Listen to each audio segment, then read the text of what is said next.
So বন্ধুরা, আজকে আমাদের বাড়িতে মা মনসা পুজো হচ্ছে। ছোট্ট মা মনসা পুজোর মন্দির দেখো। আমার মা পুজো করছে, ব্রাহ্মণ দাদু চলে এসছে, এবার কাকিমা মা পুজোতে বসবে। তো দেখো বন্ধুরা, এবার না ঠাকুরটাকে ছোট কিনে ফেলেছি, আর বড় ঘর তো দেখাই যাচ্ছে না। বন্ধুরা বললাম তা, ওই যে আমাদের ঠাকুরটা দেখো, একটু একটু দেখাতে পারলাম। ওই যে ঘটের পেছনে আরেকটা ঘট, এই যে ভোলে বাবার ঘট ওটা। তো বন্ধুরা, ঠাকুরটা এমনই ছোট এনে ফেলেছি না, আর ঘর দুটো বড় হয়ে গেছে। এর আগের বছর কিন্তু একটু বড় এনেছিলাম, এবার বড় ঠাকুর পাইনি, জানো তো।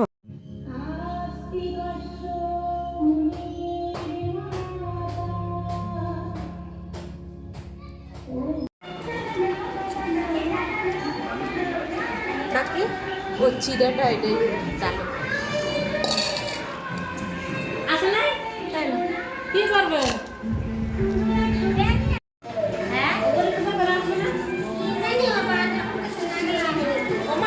তুমি শাড়ি পরো মাথা আসরাও গরম লাগে না এখন আর কি করো তাকাও কাকি, ওকে কি এই এক কটা কমাই রাখবে সন্ধ্যাবেলা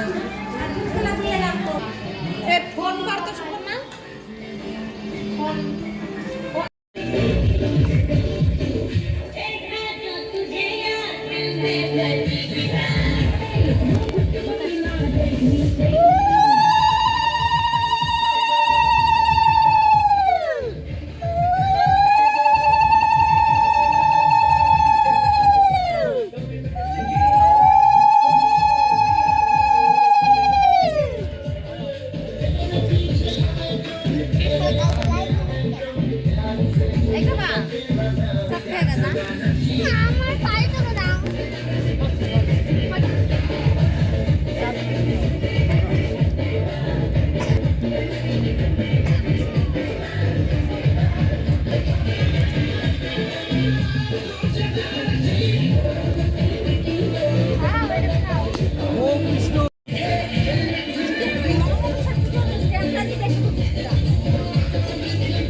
রাজ্য অন্তর সূচি